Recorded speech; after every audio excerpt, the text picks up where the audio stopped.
विनाश नहीं, सर्वनाश चाहिए मुझे, सर्वनाश। उस मत्स्य राज्य का सर्वनाश चाहिए मुझे। उसने मेरा, दुर्योधन का अपमान किया है, दुर्योधन का।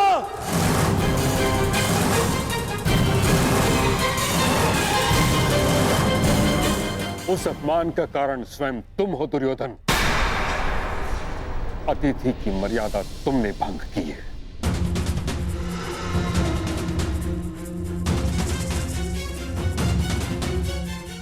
मैं कुछ भंग करना चाहता था तो वो केवल उन पांडवों का अज्ञातवास जो उस सभा में नहीं हुआ, वो अब रणभूमि में होगा, विराट पर आक्रमण करके होगा।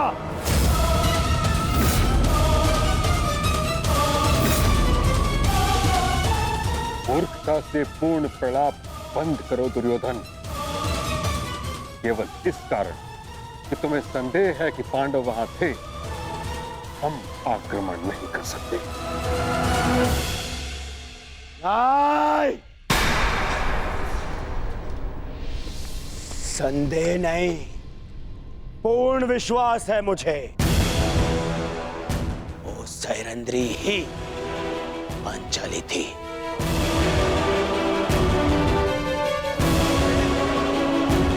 अब मामा श्री से पूछ लीजिए, गण से पूछ लीजिए, वो भी वहां उपस्थित थे। सर्वप्रथम तुम मुझे उत्तर दो, क्या तुमने पांडवों को देखा?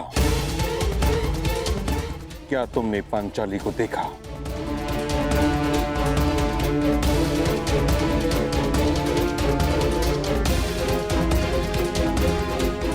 मैं बस देखने ही वाला था।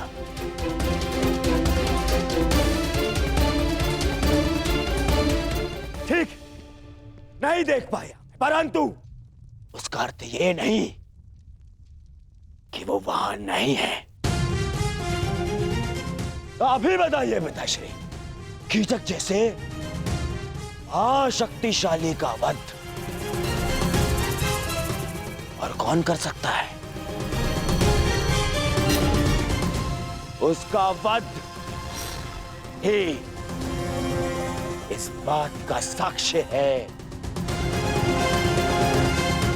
कि भीम वहां उपस्थित था।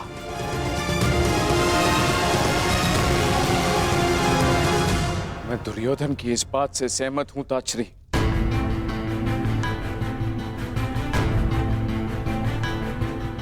महाराज, कड़ी धूप में हमें आभास होता है कि दूर कहीं जल है, परंतु पास जाने पर ज्ञात होता है कि वह हमारा भ्रम था।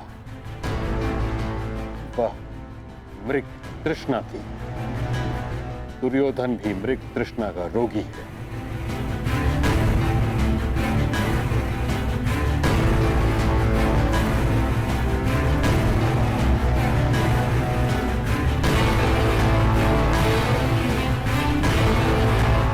आपको क्या लगता है मैं मूर्ख हूं? शत्रुता के कारण समस्त राज्य को युद्ध की अग्नि में जो झोंक दे वो मूर्ख नहीं है तो और क्या है?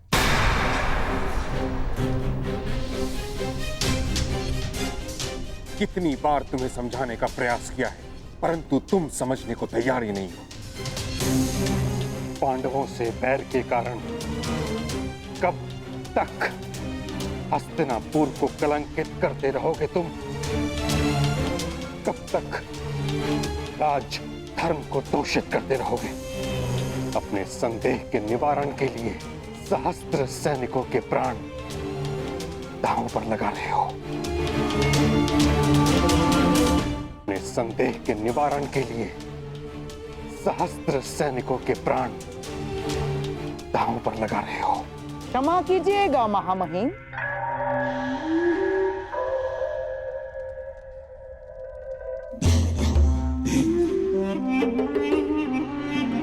परंतु मनुष्य के निर्णय लेने के पीछे केवल दो ही तो कारण होते हैं। एक विश्वास और दूसरा संदेह। आपको संदेह था महाराज धृतराष्ट्र की योग्यता पर, इसीलिए आपने महाराज धृतराष्ट्र के भाई महाराज पांडु को राजा बना दिया।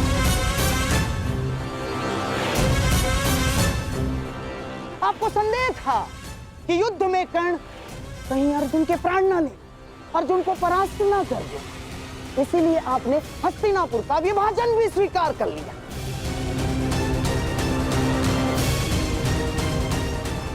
आपको संदेह था कि द्यूत सभा में आपके प्यारे पांडवों के साथ कोई छल ना हो जाए, इसीलिए आपने नियम बनाए।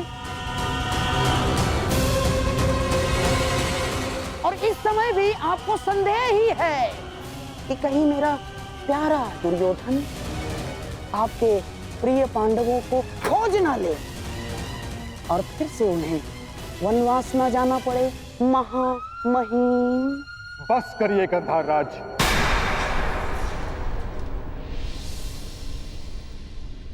आप ही हैं जो सदैव दुर्योधन का मन कुलुषित करते रहते हैं। कभी समझाया है आपने इसे कि एक सैनिक जब मृत्यु को प्राप्त हो जाता है तो कैसे उसका परिवार धीरे धीरे वर्षों तक मरता रहता है।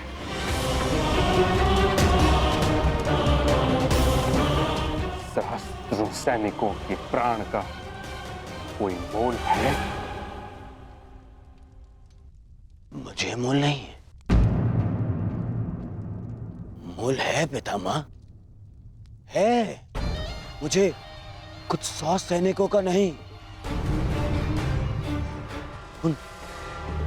उन लाखों सैनिकों के प्राण का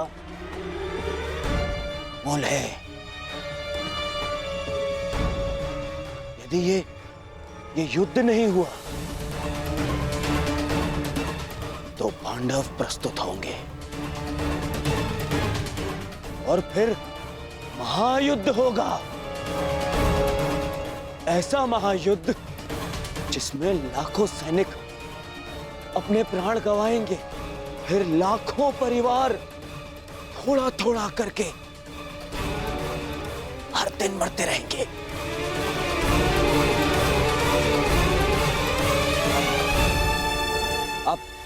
आप ही बताइए पिताश्री, क्या मैं अनुचित कह रहा हूं? लाखों सैनिकों के प्राण बचाने के लिए कुछ 100 सैनिकों का वीर गति प्राप्त करना बलिदान है या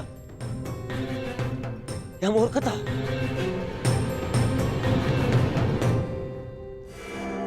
मैं तो कहता हूं कि विराट पर आक्रमण करके पांडवों का अज्ञातवास भंग करना ही नीति है। यही नीति है पितामह।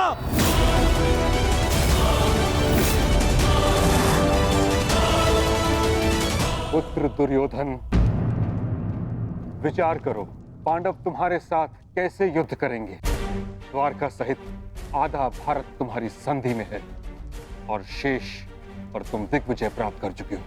संधियां तो टूटने के लिए ही होती हैं पितामह। पांडवों के वो मित्र जिन्होंने मेरे भय से मुझसे संधि की है, वही उनके सामने आते ही मुझसे संधि तोड़ देंगे। परंतु आपको क्या, आपने तो सदा पांडवों का ही समर्थन किया है। आज भी जब मैं उन पांडवों से हस्तिनापुर की सुरक्षा का प्रयास कर रहा हूं, आज भी आप उन्हीं का समर्थन कर रहे हैं।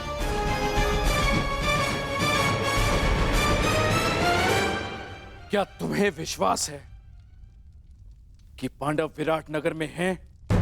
उतना ही जितना इस बात पर है कि आप हस्तिनापुर के राजा हैं।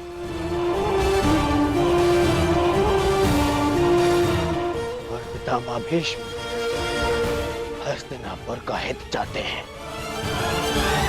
पिताश्री यदि पांडवों का अज्ञातवास पूर्ण हो गया तो वो अवश्य युद्ध करेंगे।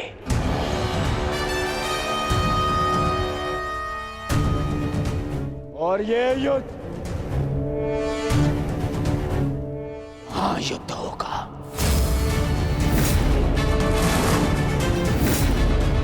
महाभारत होगा जिसमें विनाश होगा।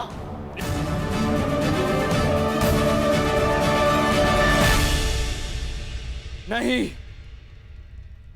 मैं ऐसा नहीं होने दूंगा।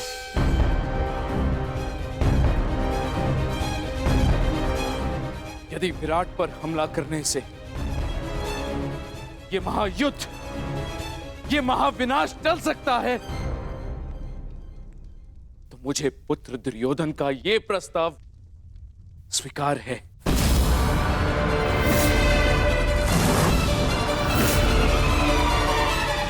परंतु ये हस्तिनापुर के राजा का आदेश है। हस्तिनापुर विराट पर आक्रमण करेगा।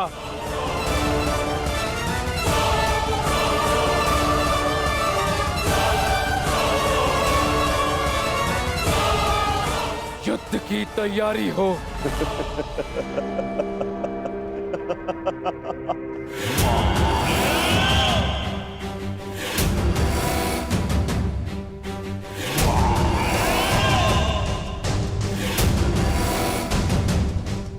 समय आ गया है मित्र।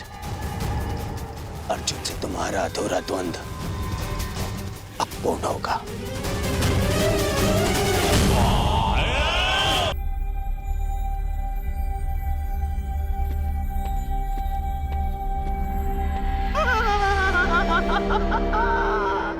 अब तुम बच नहीं सकते मेरे प्यारे भांजे पांडवों।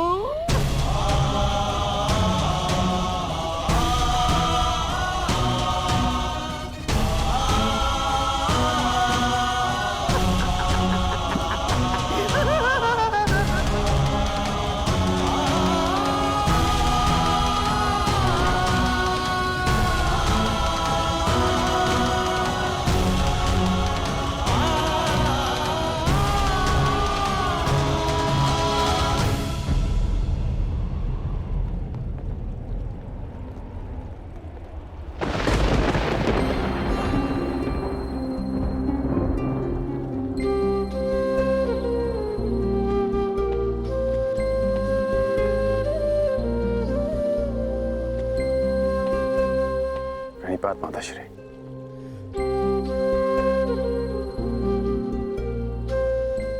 मैं जानता हूं आप आज मुझे विजयी होने का आशीर्वाद नहीं देंगे। मैं आज कुछ देने नहीं, स्मरण दिलाने आई हूं। तुम्हें ज्ञात होगा कि मेरे पुत्र और पुत्रवधू के साथ छल हुआ है। जो इंद्रप्रस्थ के सम्राट थे, वो पिछले 12 वर्ष से वन में भटक रहे।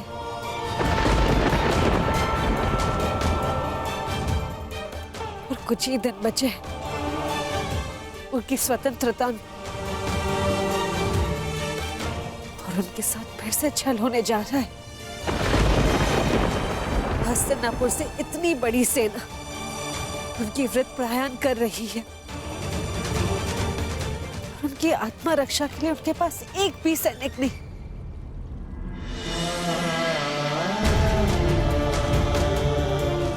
मुझे पूर्ण विश्वास है कि तुम मेरे पुत्रों के साथ एक और अन्याय नहीं होने दोगे। मैं तुम्हें स्मरण दिलाने आई हूँ कि माताश्री,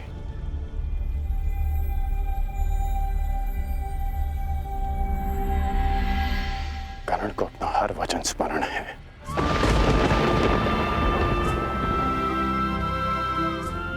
मैंने युवराज दुर्योधन के लिए शस्त्र उठाने का वचन दिया है, तो युद्ध तो मैं अवश्य करूंगा।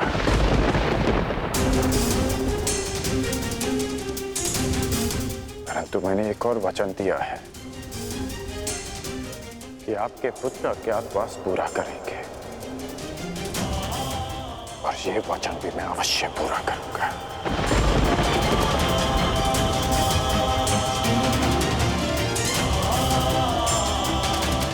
आज्ञा दीजिए माताश्री।